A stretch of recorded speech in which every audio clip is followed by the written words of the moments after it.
All right, stand by. 10 seconds. Ready, camera. And cue talent. This campaign season is shaping up to be a riot. How'd you like those play on words? I know Stephen Cruiser liked it. I'm John Phillips, and this is The Rundown. Donald Trump is warning that there might be riots if the Republican Party snakes the nomination away from him at the convention in Cleveland. But that's not the first time the word riot has come up recently. Trump was roundly blamed by the media and other candidates, including Republicans, for a near riot in Chicago as anti-Trump protesters went nuts and forced the cancellation of his planned rally there. They say his rhetoric, flirting with the idea of paying supporters legal bills if they're arrested for scuffles with protesters, is causing all the trouble. North Carolina officials even briefly considered charging Trump with inciting a riot because of an incident where a protester was punched in the head by an elderly Trump rally attendee.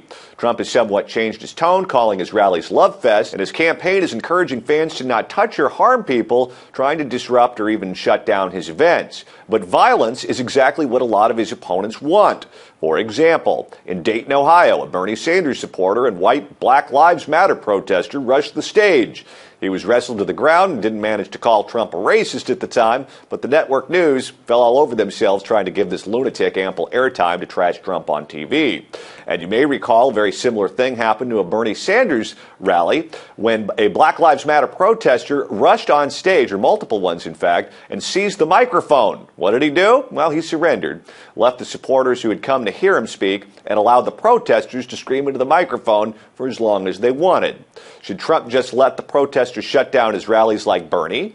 Or should Trump supporters fight back against those who want to shut them up and prevent them from assembling to support the candidate of their choice, knowing that any fights will be turned into campaign attacks against the Donald? Joining us to talk about all the controversy is author and political satirist Scott Ott at his home studio in Dallas, Texas, and stand-up comic and PJTV contributor Stephen Cruiser. You know, Cruiser, I think it's important that we define clearly just exactly what's going on at these rallies, and we define the people in terms that are true. I take umbrage to the fact that people refer to those who are starting violent or causing violence as protesters. There were police officers in Chicago that were bloodied, okay? If you attack a police officer, you're not a protester, you're a thug. People were rushing the stage, not just in Chicago, but at rallies in other states as well. If you rush the stage, and in a country where we've had political candidates for office assassinated, including in the 60s, a lot of them, then you're not a protester, you're a criminal. If you're punching people in the face and you're attacking people who are at a rally or destroying property, you're not a protester, you're a criminal.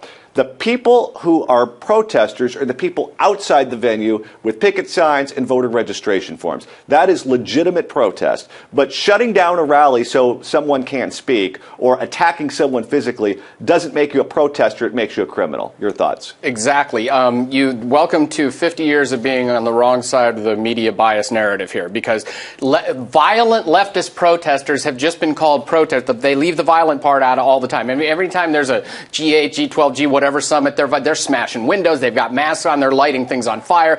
But they get away, in Occupy, they're raping people, but, they're protesters, they're just college kids. So the press has been abetting this for the longest time now. Now, the problem with this is I don't think the Trump people shouldn't defend themselves, but the whole thing gets flipped like it did the other night. It's like suddenly you're getting punched, and because you want to punch back, just like in the NBA, the guy throwing the second punch is the one who gets busted, okay? Every time, every single time. But the thing right now is, I think that the larger issue here is we've casually talked for months about Trump and even Bernie Sanders feeding on an angry electorate, and that's true. But you have to differentiate between anger and violence, too.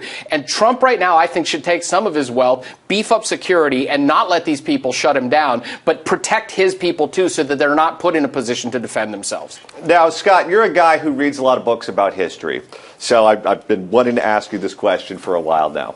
Bernie Sanders at his rallies talks about a revolution. He talks about his campaign and his supporters in terms that are really strident. And revolution is a loaded word. I was trying to think back in all of human history to every revolution that's happened, and I can't think of one that was not that didn't include violence, and sometimes really dramatic violence. Can you think of an example of a revolution in human history that didn't involve violence? No, and I understand Sanders wanting to inflame the passions of youth because youth have always been excited by revolutions in anything. And I don't think most of Sanders' supporters think in terms of a violent revolution, although there are a portion who do. What happened in Chicago was clearly engineered in part, and then it was sort of spontaneous in part. I mean, obviously, money went into the effort to get a bunch of people out there in the streets to feed the narrative that Donald Trump is a violent person. His supporters are violent. I don't think Donald Trump's supporters are generally violent. However, I do think that Donald Trump could do the Republican Party and his own campaign a great service if he stopped his own violent rhetoric, and frankly, if he had fired his campaign manager when he grabbed a reporter and then started slamming her on Twitter. I don't think this is an either-or situation. Donald Trump's not responsible for the bloodied police officers in downtown Chicago. Frankly, I think he should have held his rally anyway. But he also is responsible for his words, his actions, and the actions of Corey Lewandowski, his campaign manager. Do we live in a world now where the mainstream left, I'm not talking about the fringes, I'm talking about the mainstream left, fundamentally has a disagreement with the First Amendment? And I say this not just in reference to what's gone on at the Donald Trump rallies. Ben Shapiro was trying to speak at Cal State LA, and protesters wanted to shut it down so that he couldn't speak. You look at what goes on with comedians, people you work with over the years who say, I don't even feel comfortable doing a set at a college campus because they're so easily offended and they want to shut you down and heckle you and make your life miserable. Do we now live in a world where that's just par for the course with the left?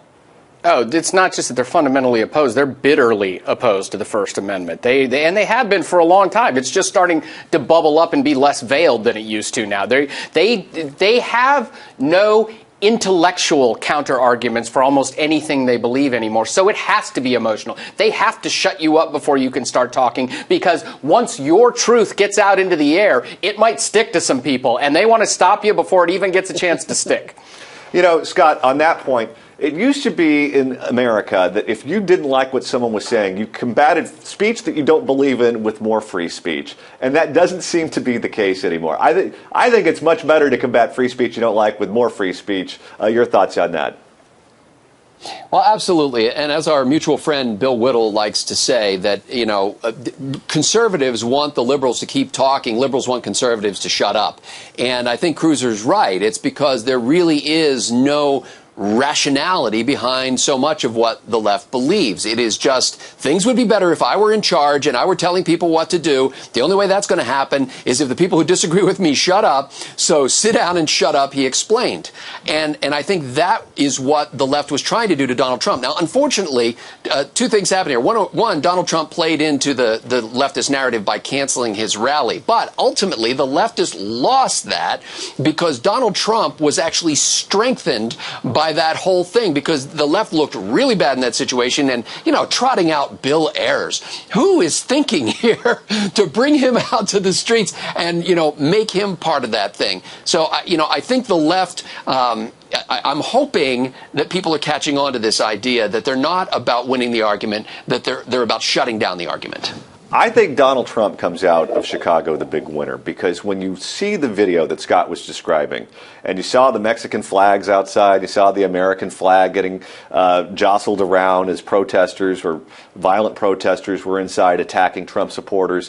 When you look at that, you see Trump as the agent that's pushing back against that, because he's the figure that these people are all attacking and trying to shut down and trying to silence. And I think that there is a silent majority in America that looks at what the left is doing to Ben Shapiro and stand-up comics and Donald Trump and Chris Rock at the Oscars, who they then apologized for one of the jokes that he did that they thought was insensitive towards Asians. And people say, you know what, I don't want to live in that America. I want to live in an America where people can say whatever the hell they want, even if it is politically incorrect. And Donald Trump is seen as the chief man who is giving pushback to those people. I agree that I think he came out of that stronger, but for the long-term game, for the long game here, what we have to do on the right is take this opportunity to take the people to task who are culpable in fomenting this kind of thing. The press, as you pointed out in the beginning, is that the people who have been giving cover to these protesters for so many years, we have to keep hammering on that. We have to not let the public perception be swayed by these idiots who still have access to so much media. And the other thing is on our side, this is what I would like to see happen. I know that the left says a lot of super offensive things all the time. I don't want people on our side to be demanding apologies anymore, because I think the apology demands are hacky. I think they're bad. I think if you're offended, then stand up and say, I'm offended. You have the right to offend me, and move on like a grown-up American who believes in the First Amendment. I couldn't agree with you more. That's a great point. All right, that's all the time we have for today. What do you think? Should Trump tone down the rhetoric, or is giving in to protesters and even violent criminals that want to shut down your political speech a huge mistake? Let us know your thoughts in the comments section below. I'm John Phillips. Thanks for watching The Rundown.